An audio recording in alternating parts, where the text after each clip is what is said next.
Good afternoon, and thanks for joining us for Living Local, your lifestyle show for all things Charleston and beyond. I'm Ashley Meservey. Medical Monday, sponsored by East Cooper Medical Center.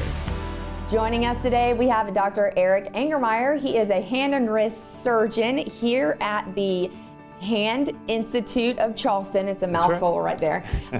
First off, thanks for having us back. Oh, thanks for coming back to visit us. All right, so we're going to talk about carpal tunnel syndrome and stuff like that. Y'all do a lot of things here, but before we get into that, let's just talk about what you do.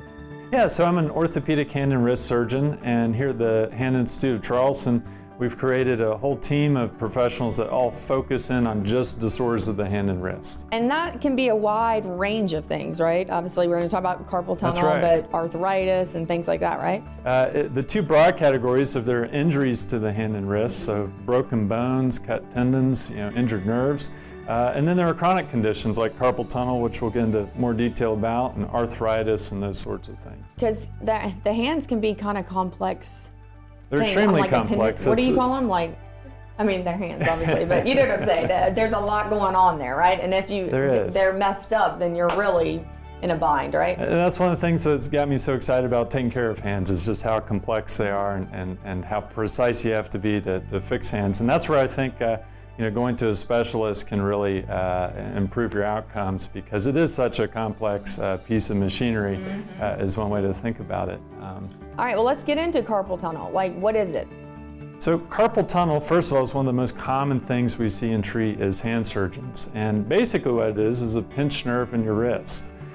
So the carpal tunnel is a tight anatomic space in the base of your palm where the tendons that move the fingers and the nerve that gives feeling to the fingers all share a tight space. And I can show you on a model here kind of roughly what that looks like. So beneath the palm here, we have a thick ligament, and that ligament forms the roof of the structure we call the carpal tunnel. Beneath that is that tight space where the tendons and the nerve are. So carpal tunnel syndrome, quite simply, is where the nerve that's in that tunnel gets pinched, and it causes numbness and tingling in the hand and some other problems we can talk about as well. So what causes that, though? So interestingly... Is it typing or something? So that's a common misconception, actually, okay. is that typing can contribute to it, and there's some data to indicate that if you have carpal tunnel, certainly typing can aggravate it. Make it worse. And there's some debate as to whether or not the typing actually caused the carpal tunnel. In many cases, in most cases even, we don't know exactly what caused the carpal tunnel. Anything that creates increased pressure in that tight space can pinch the nerve. So injuries can do that because they cause swelling in there. Overuse can do it because the tendons become inflamed and swollen and can pinch the nerve in the carpal tunnel. And then sometimes we think that there's probably genetic predisposing factors. It's how you're built. Yeah. You might have a tight tunnel to begin with, and very little in the way of swelling or positional changes in the wrist can then pinch the nerve and cause symptoms. So like any sports, I know you're not supposed to use your wrist when it comes to tennis and stuff like that, but can that also aggravate it and things like that? Pretty much anything. Pretty much anything you're doing with your hands and wrists can cause it, and typing is just one of those many things that people do with their hands and wrists. Do you find that people kind of ignore it for a long time, and does it get progressively worse? If you just let it go without coming to see somebody like you? We do, and it can be easy to ignore for some people. Some people are tough, and it's just a little numbness and tingling, and it'll go away. Unfortunately, sometimes it doesn't just go away, and it can accumulate some damage to nerve over time. And so it's something I'd advise you, if you're having regular symptoms, 2 or 3 times a week.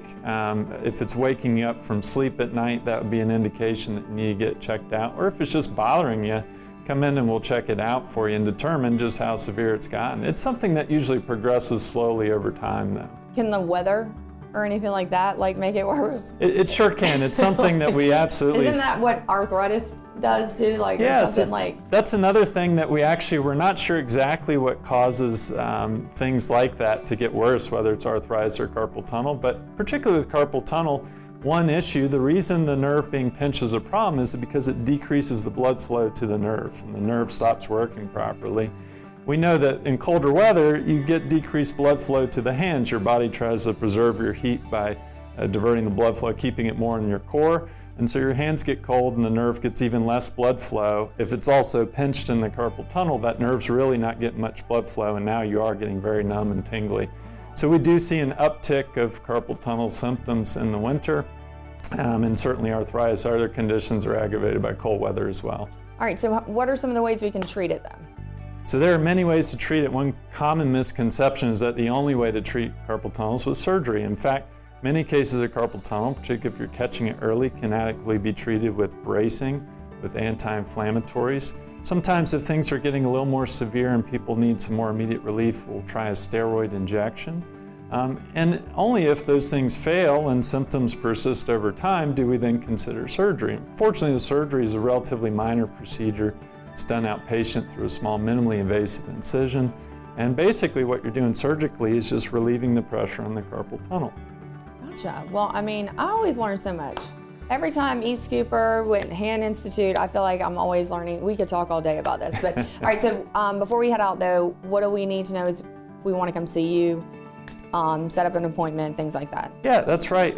We'll provide the information on the screen to give us a call. That's the easiest way. You can also visit us online at our website or find us on various scheduling programs like ZocDoc is one where you can schedule an appointment right through the website. So convenient. All righty, well, thank you again for having us. Thanks for coming again. Thanks for sharing this information with everybody. Perfect. All right, and then for more information, you can always head online to eastcoopermedctr.com.